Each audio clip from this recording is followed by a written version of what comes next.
UFC Fight Night Abu Dhabi is in the can, and let's recap all of the events that took place. Overall, we had a good fight night card. Finally, some good takeaways we can have from these fight nights, as we had a crowd and actually high-ranked fighters on a card for once. So yeah, let's recap it now with our main event, Umar versus Corey Sandhagen. I mean, what is it? Complete domination from Umar? I guess domination's a strong word. Let's just say, what's the right word? Outskilled. Completely outskilled Corey Sandhagen in every department of MMA. He took care of his striking. They were tit for tat for the most part. In round 5, I would say, Umar, for all the people complaining about his gas tank for pushing a high pace against a grappler, a short notice grappler, like we didn't see JDM Hafez or some other kind of debutants like Diego Lopez, Movsar Evloev. Like, debutants can do good against like these high-ranked fighters, and it just is what it is. And what is it? Umar had his best round, I would say, in the 5th, just like striking against Corey Sandhagen whenever he came in, as I predicted. And yeah, just handling his kicks, going tit for tat. No big shot really happened in this fight. And yeah, and as for the takedowns, I expected more volume from Umar when it came to the grappling department, but he timed his shots perfectly. Whenever Corey Sandhagen kind of reset from his exchanges and whatnot, kind of like how we saw Makhachev do with Dustin.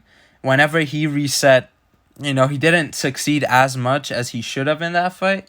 I guess on paper, Anthony Smith on paper, but he timed those takedowns well against Poirier and got him down and got his moments. And same thing with Umar. He didn't have too many, I guess, submissions and whatnot, or submission attempts, that is, but he got him into good positions. Round 2, like, people were giving to Corey Sandhagen and stuff. Like, Umar had a very good crucifix locked in on him and whatnot, and the strikes were even. I don't know how. I would give Corey Sandhagen round 3 because he did land a few of the better strikes on the feet, and Umar's grappling wasn't at all effective. And what is it? One thing about Corey Sandhagen, he just kept rolling whenever the takedown was shot. I mean, I don't know why he would do that every single time, but I thought about it. I was watching it, and then I saw in his corner, he had Ryan Hall in his corner. And then I just thought about, oh shit, this guy's going for leg locks against a Dagestani, because we see in like grappling tournaments and whatnot, they're susceptible to leg locks and stuff. And he brought in Ryan Hall. It doesn't work in MMA. Just fucking deal with it. Jiu-jitsu's jiu-jitsu. MMA's MMA. I don't know why he chose Ryan Hall and Trevor Whitman, a boxing coach and a jiu-jitsu coach who doesn't have the expertise in wrestling at all. Like, Volk choosing Craig Jones is a great fit for him.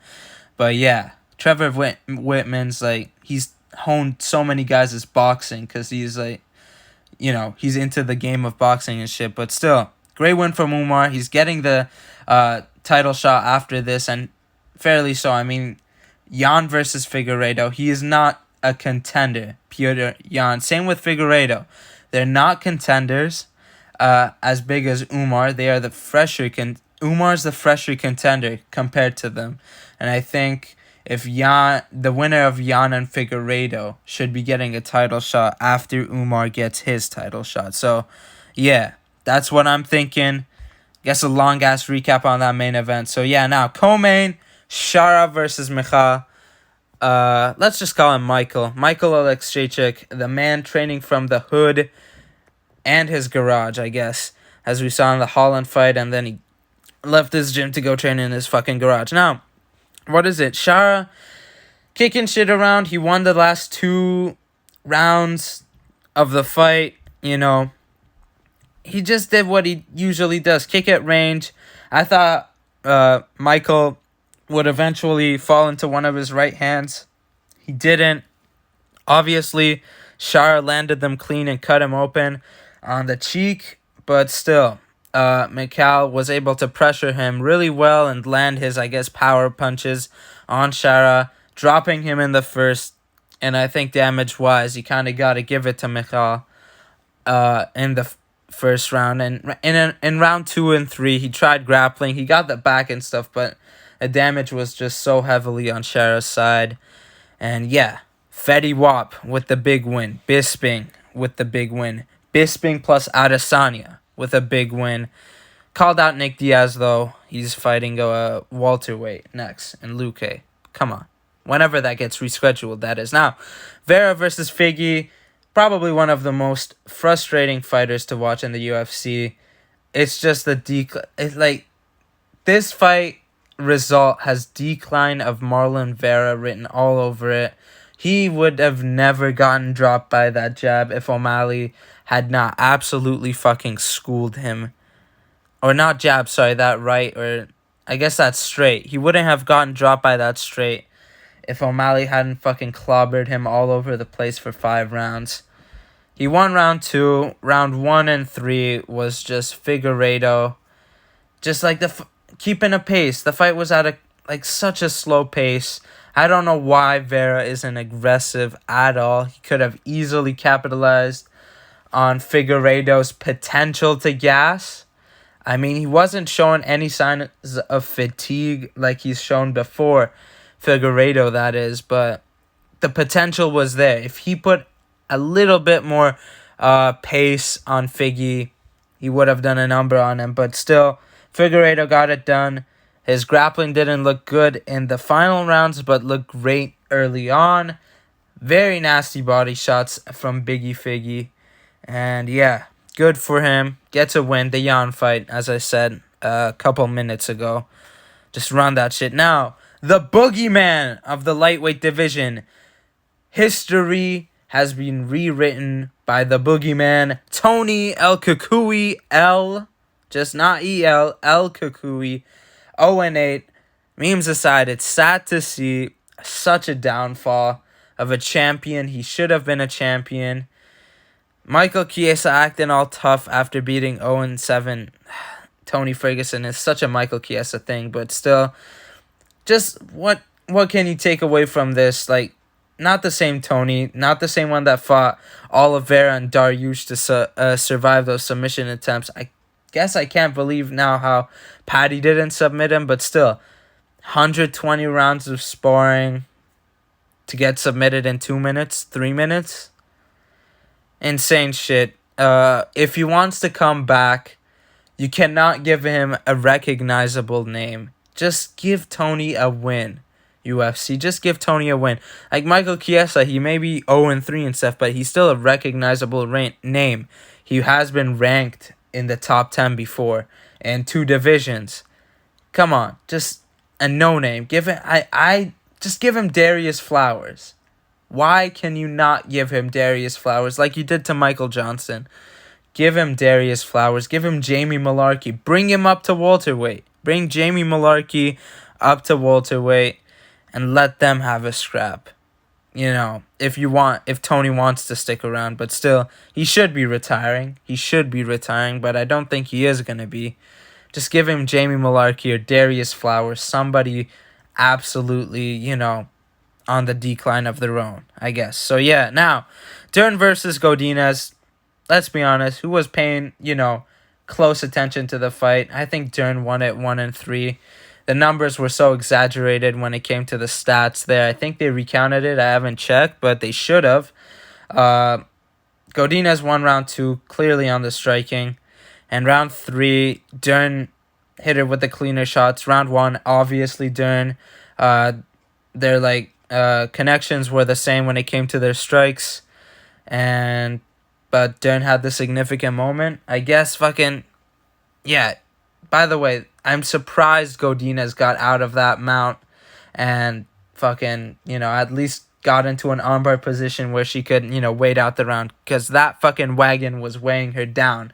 Gravity was doing its work to keep Godinez down, and somehow she, used her hips to chuck her off into, I guess, an armbar and put herself into an armbar. But still, yeah, I mean, performance bonus to the cameraman. Just shout out. Jesus fucking Christ, I still can't believe that was even a picture.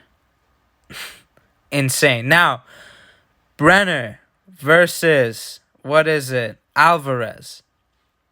Absolute clean work from Alvarez. Just handedly keeping a good pace, sticking on the outside, and just, keeping Brener at bay and not letting him do anything. The kicks, the elbows, all that shit was nice. And yeah, I expected better from Alvarez Brener. Deeper takedown entries, but you gotta give respect to Alvarez too. He defended them very well. Chucked his hips right into the elbows of Brener. Launched a Darce at the end of round 1-2. Latched up. He just should have went to hog tie the leg, but he didn't get to it. And in round 3, he got Brener hurt with a hook, I believe, and then just rapid firing knees, elbows, everything, and then putting Brener away. Brener looked a bit flimsy. Let's just say it. Brener looked a bit flimsy, but if you get dropped by oral by, I guess now we can see that Alvarez had an opening. I went with Brener because, I expected better in the grappling, and if you want to say the size advantage and shit, Arman Saryukin's not the biggest lightweight. I know width-wise he is and muscle-wise he is, but, height-wise, I think he's like 5'8" or 5'7.5", and Alvarez is around the same thing, but still, fair play to Alvarez, improving his grappling. Potential top 15, or I guess a Ludovic Klein match. Something like that. Good win from him. Now, this was Gadze versus Dante Mays, the fit version, the light heavyweight version, with a bit more power, let's say. Murzakhanov fading into the fight. Fading in the latter part of the fight, and just absolutely unwinds a hook on Black Pat Barry and puts him down in good fashion. I mean, they were just slugging it out, hooks and whatnot, no grappling from either one of them. Just a fun fight. This was a fun scrap, and for once, or not for once, it suited being the prelim headliner. It was a very good scrap to lead into a fun main card. So yeah, good shit. Good job for Murzakhanov. Finally back after a long time of inactivity. Somehow he couldn't put away Yaqoub, I guess, but still dropped him enough to win the fight. Still, good win. Anthony Smith, fucking strap those boots. Another undefeated prospect needs to be fucking crushed by your almighty jiu-jitsu powers. Hopefully Murzakhanov, the kickboxer, or whatever, shoots him for a takedown, and he latches up one like he did against Petrino. The GOAT Smith. Now, Fernandez knocking out the UAE Warrior. I mean, the guy looked so fucking out of it. Fernandez taking out the UAE Warrior in the UAE. All the sheiks went silent. Crazy scenes. Not really. It was a prelim fight. Both of the guys were 0-1. And yeah, crazy that this is the best guy from their region. I guess they gotta pump some money into building some MMA stars, not bringing them over. But still, it is what it is. And good win from Cal. Getting a win. Taking out. Yeah. Now, Gadze versus Dante Mays. Fat Habib. I've been saying it all along. Tony Soprano himself, the Russian version of Tony Soprano, coming in absolutely fucking gassing out on top of his opponent. When they were announcing the scorecard, the fights is what it is. There's nothing to say. He took the guy down and controlled him all 3 rounds. He said he fractured his wrist, whatever. They came in firing, though, because one of them fucking smelled some donuts, in the other one's corner. Or at least they thought they did, and fucking went after him. Fuck the fight. This dude was gassed out when the decision was being read from lying on top of his opponent. Crazy. Just, he reminds me of the Skibidi guy. Like the Skibidi dum yes guy. It's kind of cringe to say. I mean, I've seen all the fucking memes. It's pathetic. But he is that. Like, his belly was jiggling all over the place. He even has the colors. He even has the colors of that dude who shook his belly and stuff. So, the red and white, that is. Perfectly suits him. Tony Soprano as well. Fight is what it is. Give him Mick Parkin if Mick Parkin doesn't get Derek Lewis. Or give him Derek Lewis. The memes will be good. Now, Vucenic versus Guram Kutateladze. Guram Kutita, let's say, striking, he looked so out of it, I guess. Using the same words again. Like, his boxing defense was just so far gone. It was kicking so stagnant. Just standing still and letting him no sense of movement after his kicks. And what is it? Vucenic got in close and landed an uppercut, I believe, or a hook, turning into an uppercut or something like that. Dropping him earlier on. He was managing distance fine. He was avoiding the kicks, avoiding Guram's everything. And the first round, clearly winning the first round. But then round 2 and stuff. The grappling. Just, I know Vucenic, like I said, he'll get a submission and stuff. But, after, the first bit of grappling failed, after you're doing great on the feet, if he was getting outstruck, immediately shoot him for the takedown because you're the better grappler. But when you're handling him, just keep it on the feet. Just keep it on the feet. But Guram uses that to his advantage to land the better strikes and control him. Definitely winning the third one. The second one round being way closer than I guess people are saying, but sick.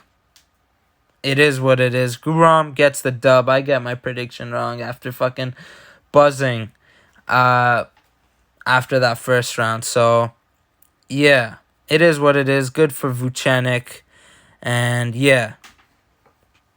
What else is there to say? Other than Vucenic's going to get a hell more lot of tattoos all over himself. Probably he's going to black out another one of his arms.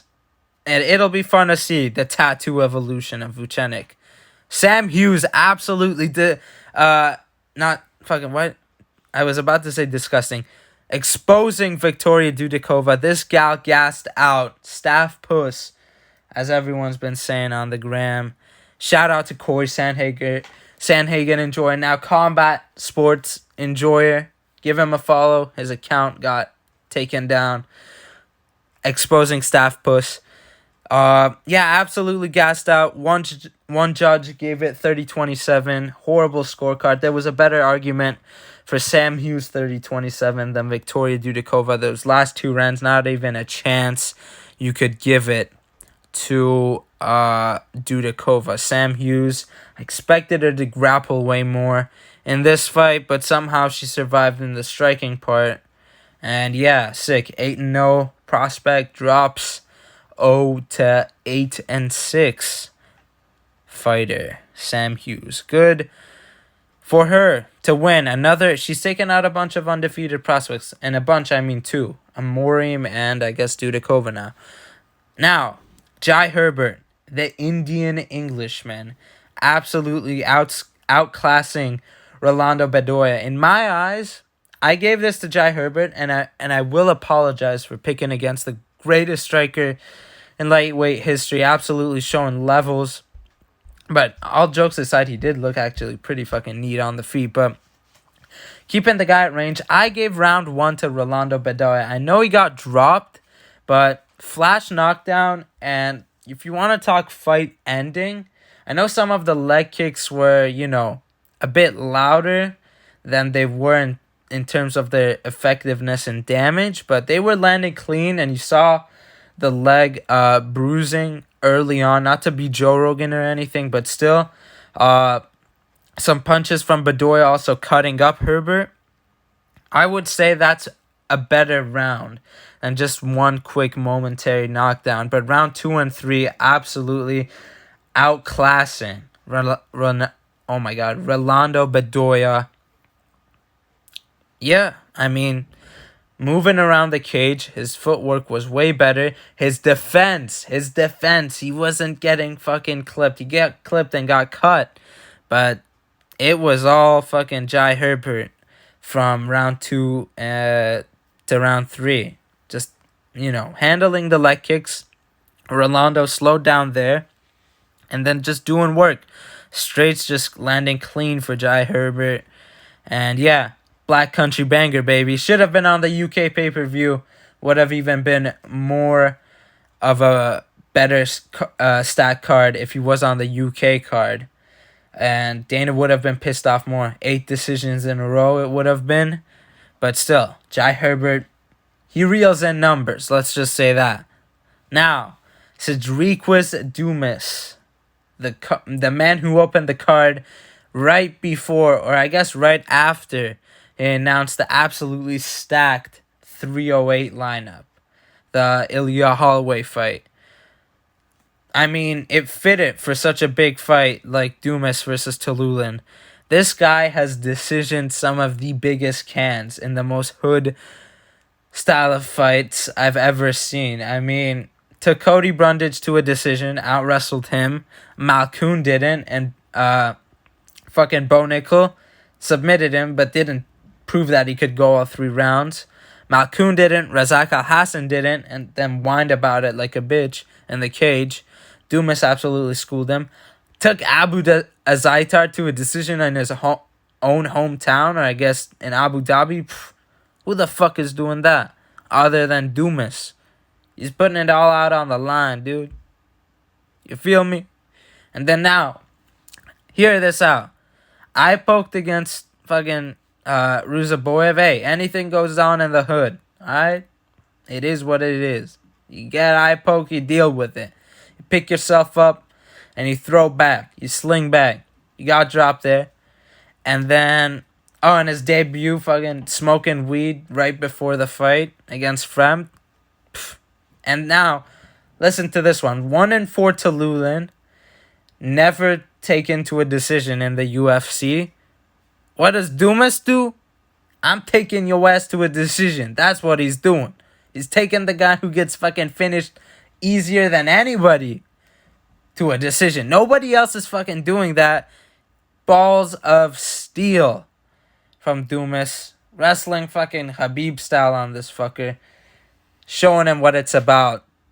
Kremlin couldn't handle the hood strength of Dumas. Absolutely nasty stuff from Dumas. What an absolute technical specimen Sedis is.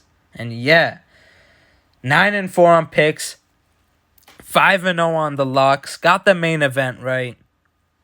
Great card. And yeah, that was my recap. And